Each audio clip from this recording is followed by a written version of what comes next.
En el primer semestre de 1940, Adolf Hitler, junto a sus hombres de la Wehrmacht, la entonces Fuerza de Defensa Alemana, analizaban si su poderío militar alcanzaba para diezmar a dos de sus más grandes adversarios, la Unión Soviética e Inglaterra.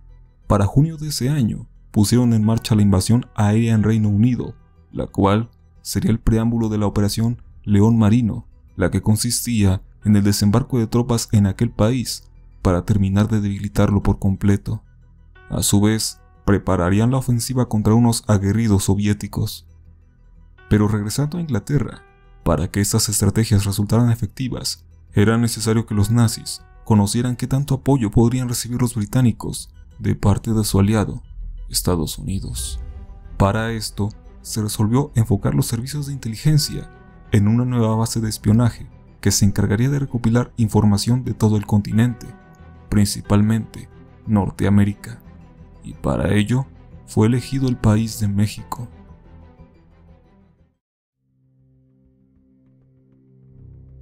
El almirante Wilhelm Franz Canaris, dirigente del Servicio de Inteligencia, consideró a México por su obvio valor estratégico, dada su ubicación geográfica. De este modo, sabotear la industria estadounidense sería una tarea sencilla. Pero Hitler tenía otro propósito al mandar a sus hombres a México, además del espionaje, aprovechar aún más sus yacimientos petroleros de los cuales ya estaban sacando provecho. Y es que desde el mes de mayo de 1938, Alemania recibía importantes flujos de crudo proveniente de la República Mexicana.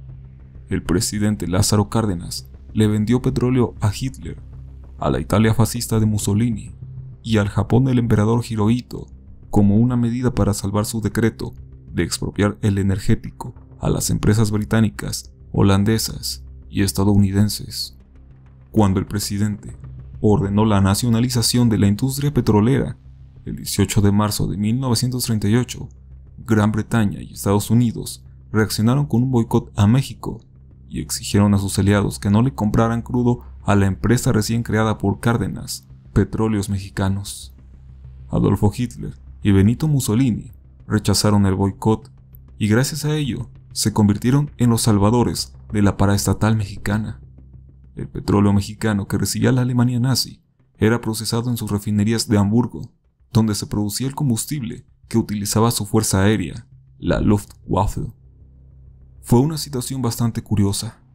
Por un lado, los nazis y sus aliados tenían restricciones para comprar petróleo, mientras que México tenía restricciones similares para venderlo. Podría decirse que en ese punto se necesitaban el uno al otro. En 1938, la producción de crudo de la República Mexicana alcanzó los 38.8 millones de barriles anuales y se vendía al exterior alrededor del 70%. Durante los primeros años de la guerra, Alemania absorbió el 48% de las exportaciones, Italia el 17% y Japón compraba una cantidad menor, siendo los principales clientes de este crudo, el cual era clave para sus planes de invasión y ataque. A finales de 1939, la Abwehr, la organización de inteligencia militar alemana de esa época, comenzó los preparativos para enviar sus hombres a México. Se estudió minuciosamente quién debía liderar la misión de espionaje.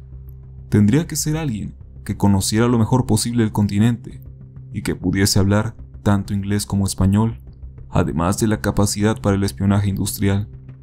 El elegido fue George Nikolaus, un militar de 42 años que había pasado más de una década trabajando en Colombia en diversas sucursales del Banco Germánico de la América del Sur, motivo por el cual conocía sobradamente el territorio sudamericano y su cultura.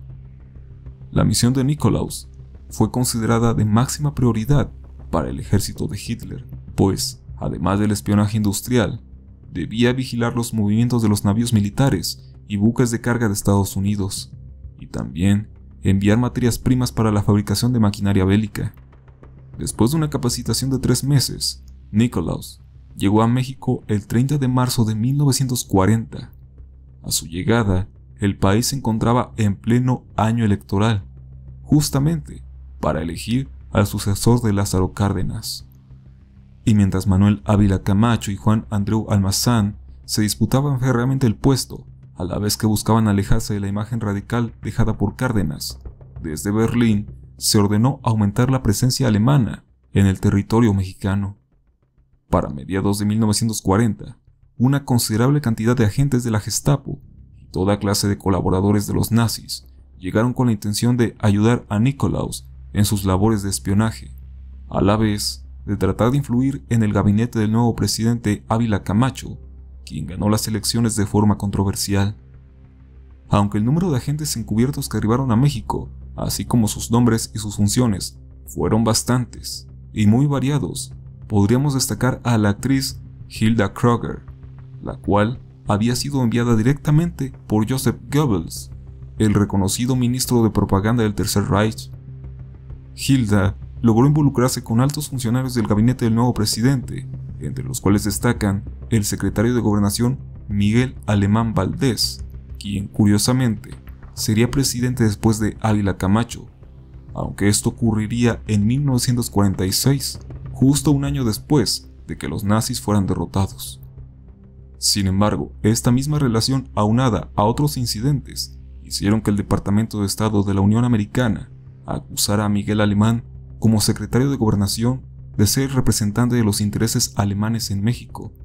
Estas mismas acusaciones fueron sucedidas por una enorme presión del gobierno estadounidense hacia el presidente Ávila Camacho para que arrestara a Nikolaus y a cuanto agente nazi fuera posible. Esto redujo bastante las capacidades que la Alemania nazi había logrado en México. Sin embargo, no fue el fin. El 20 de abril de 1943, Ávila Camacho se reunió con el presidente Franklin Delano Roosevelt en Monterrey con el propósito de enmendar las cosas, inaugurando un nuevo nivel de relación entre los países norteamericanos y enviar un mensaje a los enemigos de la Casa Blanca. En dicha reunión, Roosevelt compartió con Ávila Camacho estrategias para la defensa de sus fronteras y la seguridad de ambas naciones. Estos planes fueron conocidos por el disminuido aparato de espionaje alemán, ya que el traductor oficial de dicha reunión fue un agente nazi incrustado en la oficina de presidencia, un teniente de nombre Roberto Trauwitz Amezaga. La escena que se desarrolló en el majestuoso Palacio de Gobierno de Nuevo León ahora resulta cómica. El mandatario estadounidense, contando secretos de Estado para combatir al Tercer Reich con su homólogo mexicano, sin sospechar que el hombre que lo traducía era un agente que colaboraba con Nikolaus y que incluso su hermana era la líder de las juventudes hitlerianas en México.